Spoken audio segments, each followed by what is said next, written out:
ഇന്നത്തെ വീഡിയോ എന്താണെന്ന് വെച്ചാൽ നമുക്കൊരു ഗീവ് അവേ ചെയ്യണ്ടേ. ബിസിനസ് ചെയ്താൽ മാത്രം പോരാലോ, ആർക്കെങ്കിലും എന്തെങ്കിലും കൊടുക്കണ്ടേ. അപ്പോഴല്ലേ ബിസിനസ്സിനൊരു ബർക്കത്തുണ്ടാവും. അപ്പോൾ ഇന്ന് അങ്ങനത്തെ ഒരു വീഡിയോ ചെയ്യാമെന്ന് വിചാരിച്ച്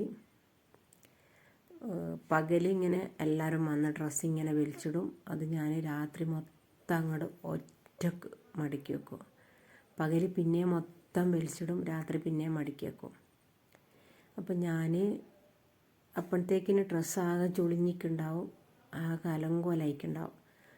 അപ്പം ഞാൻ ഡ്രസ്സ് എടുക്കാൻ പോയ സമയത്ത് നമ്മളിങ്ങനെ ഡ്രസ്സ് കാണിച്ചു കൊടുത്തിട്ട് ഒരതെടുത്തിരുന്ന് നമുക്കത് ഇഷ്ടമില്ല എന്ന് പറയാൻ തേച്ചും പറഞ്ഞ് തീരും മുന്നേ ഓലെന്താക്കുന്നത് അത് മടക്കി അങ്ങ് വെക്കുന്നത്. അപ്പോൾ നമ്മൾ പിന്നെ രണ്ടാമതോരോട് ഒന്നും കൂടെ അതെടുക്കുന്ന പറഞ്ഞ പോലെ അതെടുത്തിരുന്നു. അപ്പം ഞാൻ ഓനോൻ്റെ അടുത്ത് ചോദിച്ച്, മോനെ എന്തിനാ കസ്റ്റമർ പോയിട്ട് മടക്കി വെച്ചാൽ പോരെ, നിങ്ങളിങ്ങനെ നിൽക്കാണ്ട് മടക്കി വെക്കണ്ടല്ലോ.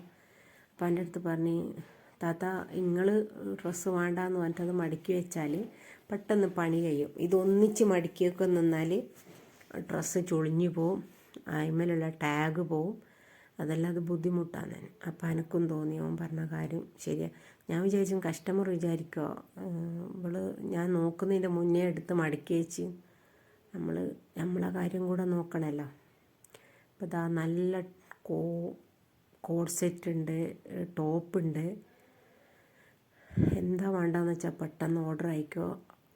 അപ്പോൾ ഇതൊന്നല്ല ഇന്നത്തെ വീഡിയോ. നമുക്കൊരു ഗിവ് അവേ വെക്കണം ഇൻഷാ അല്ലാ. 20-ാം തീയതിൻ്റെ ഉള്ളിലായിട്ട് ഞാൻ ഈ ഇടുന്ന വീഡിയോനടിയിൽ വരുന്ന കമൻസ്, അത് നല്ലതാണെങ്കിലും ചീത്തയാണെങ്കിലും ആ കമൻസ് ആരാ ഇടുന്നത്, ആ കമൻസ് നമ്മൾ എല്ലാ കമൻസും കൂടെ എടുത്ത് നോക്കിയിട്ട് അതിൽ നിന്ന് ആരാ തിരഞ്ഞെടുത്തിട്ട് കിട്ടുകയെന്ന് വെച്ചാൽ അവരായിരിക്കും വിജയി.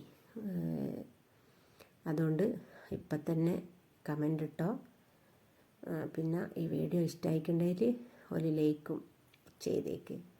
പിന്നെ സബ്സ്ക്രൈബ് ചെയ്യാതെയാ കാണുന്നെങ്കിൽ സബ്സ്ക്രൈബും ചെയ്യാൻ മറക്കണ്ട.